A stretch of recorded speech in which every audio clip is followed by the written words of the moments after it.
Centennial Nunez Garden.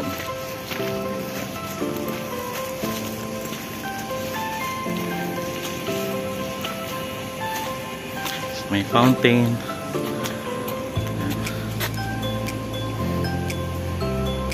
Clock.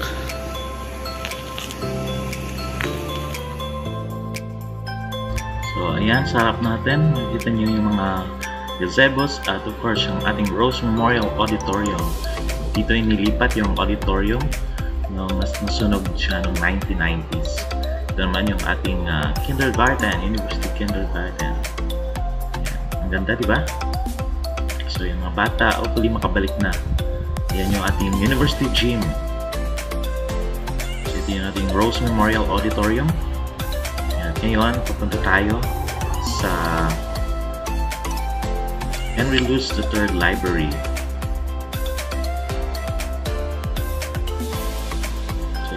Biggest library dito sa Western Visayas. Itik na sa hindi ko sure pero nasa 30,000 or more yung mga books na available dyan. Tara.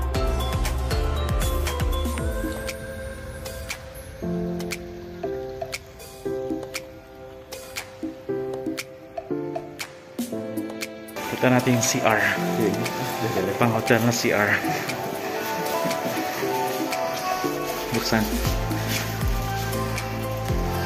Wow.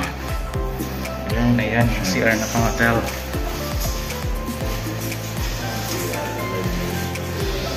Ang ganda.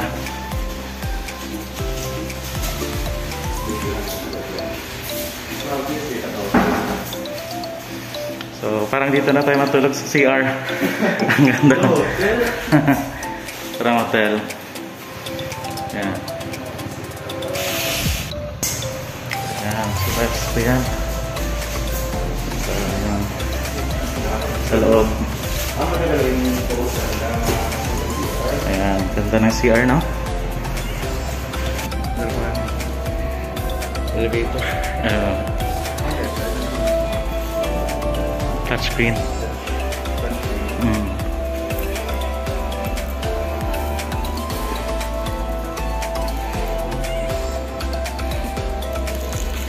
Tayo akyat.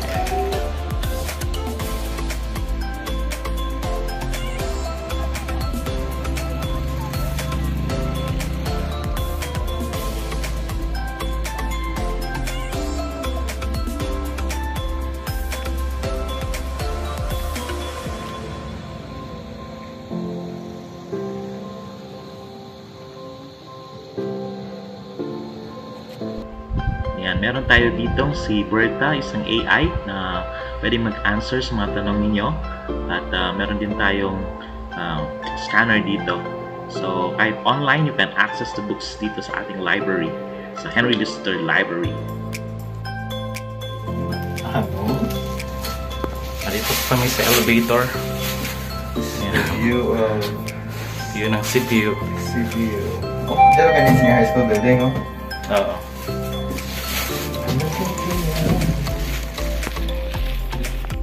So, dito tayo sa fourth floor. Meron mga conference rooms. At meron din tayong gallery dito. At dito rin ang office nating mga foreign students. So, marami tayong international students dito sa CPU. Yan, Sears Plus.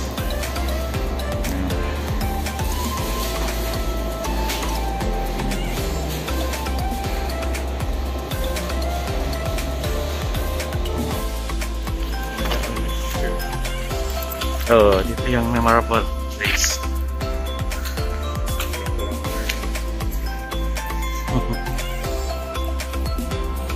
Yung mga wall of remembrance, mga donors.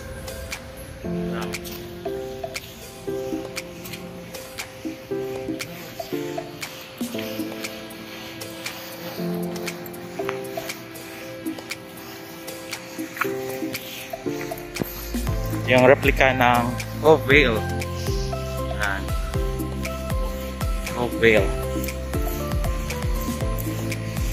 Yung Hope Vale stories. Mga Japanese. Based sa Pilipinas. Ano naman yung mga martyrs na pinatay doon sa Hope Vale. Massacre ng mga Japanese. Pinalay nila yung buhay nila para sa mission sa Panginoon. Ito yung replica ng Hope Vale. Natatagpuan sa Tapas Capiz. Oh. Ito yung replica lang. Parang ganito. Cathedral at the Glen. Tawag nila. Cathedral at the Glen. So, ito naman yung ating butterfly garden dito. Kaso dahil sa pandemic na close na siya. So maganda din dyan. Siya lang may store din dyan dati kung gusto mong mag-snacks. At maraming butterflies sa loob.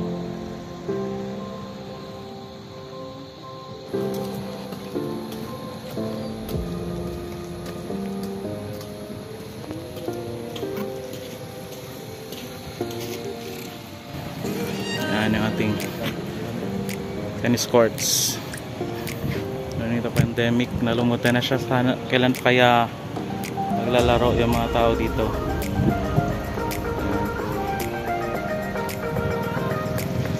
Tennis. Nakakamiss maglaro ng tennis. University tennis court. Meron 3 courts dito.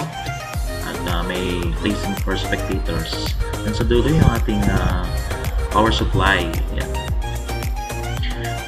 Dito naman tayo ngayon sa ating university swimming pool.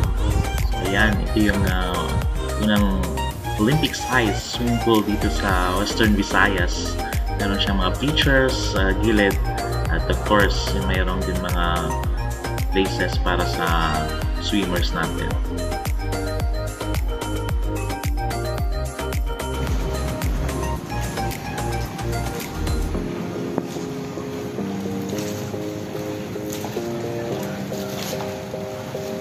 Oh, talo na. Talo na. Palit ka na ng ligo.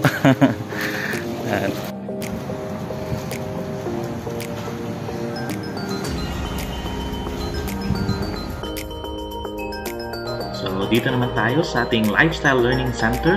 Dun sa taas, yung ating mga table tennis area. At dun sa ilalim, ating gym. So, mayroong mga treadmill dyan at iba pang mga fitness equipments like weights.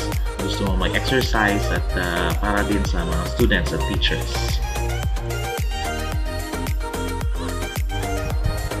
So, dito naman yung ating University Prayer Garden. So, kung may mga problems ka, pwede kang pumunta dito para manalangin. So, it's a time for silence and meditation, especially in the morning, after ka mag-jogging dito sa campus, or in the afternoon bago kayo umuwi. Okay, hello guys, salamat sa pagsama sa amin dito sa CPU. At ito yung kasama ko si Max. Max. So thank you, God bless, and paalam, bye bye. See you soon.